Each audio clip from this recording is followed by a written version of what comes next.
അടുത്തു നിന്നും ഓടിയ ഓട്ടം ബാല നിർത്തിയത് സൗബിയുടെ മുറിക്ക് അടുത്ത് എത്തിയപ്പോഴാണ്. ബാല മുറിയിലേക്ക് കയറി ബെഡിൽ ചെന്ന് ഇരുന്നു. "നീ എന്താടി ഇങ്ങനെ കിതയ്ക്കുന്നത്?" കാർത്തു ചോദിച്ചു. "ഓ, ഒന്നുമില്ല," ബാല പറഞ്ഞു. കാർത്തു ഒന്ന് മൂളി. "അല്ല, ഞങ്ങളുടെ ഏട്ടനെ എന്നാ ഇനി ടി എടുക്കേണ്ടത്?" സൗബി ചോദിച്ചു. "ടിയോ?" ബാലയ്ക്ക് അവൾ പറഞ്ഞത് മനസ്സിലായില്ല.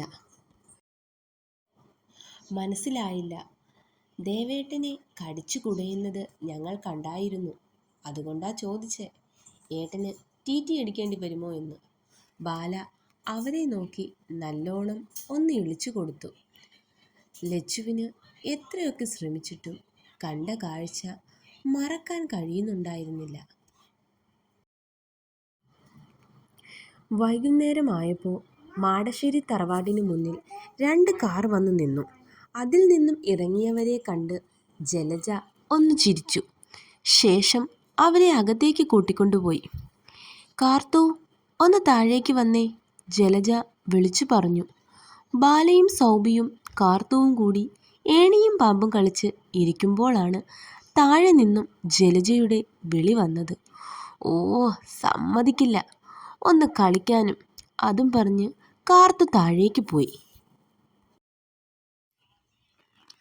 അവളെ മാത്രം എന്താ വിളിച്ചതെന്ന് അറിയാൻ അവളുടെ പിറകെ ബാലയും സൗബിയും കൂടി താഴേക്ക് പോയി. കാർത്തുവിൻ്റെ അടുത്ത് നിൽക്കുന്നവരെ കണ്ട് സൗബിയുടെ ചുണ്ടിൽ ഒരു ചിരി വിരിഞ്ഞു. എന്നാൽ ബാലയ്ക്ക് അതാരാണെന്ന് മനസ്സിലായില്ല. "ഇവരൊക്കെ ആരാ?" സ്റ്റെപ്പ് ഇറങ്ങി താഴേക്ക് വരവേ ബാല ചോദിച്ചു. "ഇതാണ് കാർത്തുവിൻ്റെ അച്ഛനും അമ്മയും. കൂടെയുള്ളത് അച്ഛൻ്റെ പെങ്ങളും ഭർത്താവും അവരുടെ മകനുമാണ്." കാർത്തുവിൻ്റെ അച്ഛനും അമ്മയും അമേരിക്കയിലാണ് എന്ന് സിദ്ധു പറഞ്ഞത് ബാല ഓർത്തു. അവർ താഴേക്ക് ചെന്നു. അവിടെ മുത്തശ്ശിയും മറ്റുള്ളവരും ഒക്കെ ഉണ്ട്. ജാനകി അവർക്ക് എല്ലാവർക്കും കുടിക്കാനായി ചായയും പലഹാരങ്ങളും കൊണ്ടുവന്നു. "എന്താ മോളെ, പെട്ടെന്ന് ഒരു മുന്നറിയിപ്പ് പോലുമില്ലാതെ നിങ്ങൾ നാട്ടിലേക്ക്?" മുത്തശ്ശി ചോദിച്ചു. "ഒരു വിശേഷമുണ്ടമ്മേ. ദേ, ആകാശിൻ്റെ വിവാഹം തീരുമാനിച്ചു. എൻഗേജ്മെൻറ്റ് കഴിഞ്ഞു," രേണു പറഞ്ഞു. "എന്നാ വിവാഹം? ഡേറ്റ് എടുത്തോ?" ജാനകി ചോദിച്ചു. ഡേറ്റൊക്കെ തീരുമാനിച്ചു ചേച്ചി. 2 മാസത്തിനകം വിവാഹമുണ്ടാകും." ജയകുമാറിൻ്റെ സഹോദരിയാണ് മറുപടി പറഞ്ഞത്. "ഇവനോടൊപ്പം കമ്പനിയിൽ ജോലി ചെയ്യുന്ന കുട്ടിയാണ്. 2 ആൾക്കും പരസ്പരം ഇഷ്ടമാണെന്ന് വീട്ടിലറിയിച്ചു. കുടുംബമൊക്കെ തിരക്കിയപ്പോൾ നല്ല ബന്ധമാണെന്ന് മനസ്സിലായി. അങ്ങനെ വിവാഹം ഉറപ്പിച്ചതാ," ജയകുമാർ പറഞ്ഞു. മുത്തശ്ശി ഒന്ന് മൂളി. "കാർത്തിയേട്ടൻ എവിടെ?" കാർത്തു ചോദിച്ചു. "അവൻ വന്നിട്ടില്ല മോളെ," രേണു പറഞ്ഞു. "അതെന്താ അവൻ വരാഞ്ഞത്?" മുത്തശ്ശി ചോദിച്ചു. "അവനെ ഞങ്ങൾ വിളിച്ചതാ. നാട്ടിലേക്ക് ഇപ്പോഴേ അവൻ ഇല്ലെന്ന്. ആകാശിൻ്റെ വിവാഹം അടുക്കുമ്പോൾ അവൻ എത്തിക്കൊള്ളാമെന്നാണ് അവൻ പറയണത്," രേണു പറഞ്ഞു നിർത്തി. "ഈ കുട്ടി ഏതാ കാർത്തു? നിങ്ങളുടെ സുഹൃത്താണോ?" രേണു ചോദിച്ചു. "മോളുടെ പേരെന്താ?" രേണു ബാലയുടെ അടുത്തേക്ക് വന്ന് ചോദിച്ചു. "ശ്രീബാല," അവൾ പേര് പറഞ്ഞു. "മോളുടെ വീടെവിടെയാണ്?" "നല്ല കുട്ടി. നമുക്ക് കാർത്തിക്ക് വേണ്ടി ഒന്ന് ആലോചിച്ചാലോ അമ്മേ?" "അത് വേണോ അപ്പച്ചി?" സിദ്ധു ആയിരുന്നു അത് ചോദിച്ചത്. രേണു സ്റ്റെപ്പ് ഇറങ്ങി വരുന്ന ദേവനെ കണ്ട് ഒന്ന് ചിരിച്ചു. അവൻ അവരുടെ അടുത്തേക്ക് വന്ന് ഒന്ന് ചിരിച്ചു. "ദേവാ, സുഖമാണോ മോനെ നിനക്ക്? നീ വന്നത് അമ്മ പറഞ്ഞിരുന്നു. നമുക്ക് ശ്രീബാലയെ നമ്മുടെ കാർത്തിക്ക് വേണ്ടി വിവാഹം ആലോചിച്ചാലോ?" അവർ ചോദിച്ചു. "അത് ശരിയാകില്ല അപ്പച്ചി," അവൻ പറഞ്ഞു. "അതെന്താ ദേവാ?" ജയകുമാർ ചോദിച്ചു. "അത് ശ്രീബാലയുടെ വിവാഹം കഴിഞ്ഞതാണ്. ഇവൾ എൻ്റെ ഭാര്യയാണ്. അവൻ പറഞ്ഞത് കേട്ട് അവരെല്ലാം പരസ്പരം മുഖത്തോട് മുഖം നോക്കി. ദേവന്റെ വിവാഹം കഴിഞ്ഞോ? എന്നിട്ട് ഞങ്ങളെ ആരെയും അറിയിച്ചില്ലല്ലോ ജാനകി ചേച്ചി, ജയകുമാറിന്റെ സഹോദരി ചോദിച്ചു.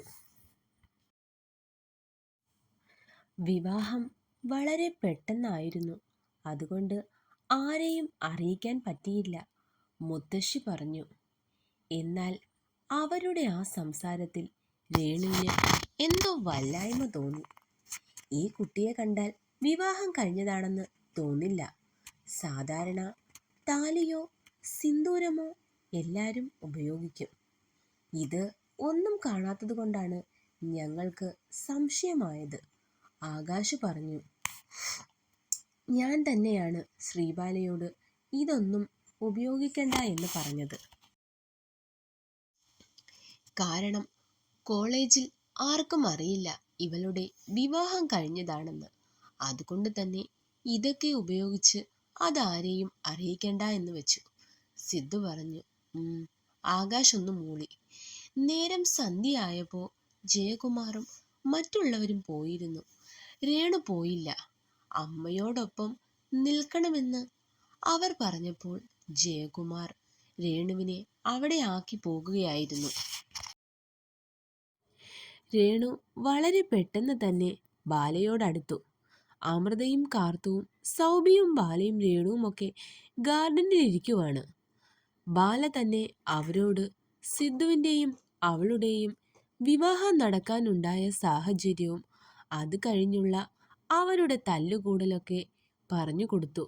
എല്ലാം കേട്ടപ്പോൾ രേണുവിനും മനസ്സിൽ തോന്നി, ദേവന് ചേർന്ന കുട്ടി ഇവൾ തന്നെയാണെന്ന്. പക്ഷേ ലച്ചു, അവളുടെ മുഖം ഓർക്കെ അവർക്ക് ഉള്ളിൽ വല്ലാത്തൊരു വിങ്ങൽ തോന്നി. ലച്ചു മോളെ, ഇങ്ങ് വാ.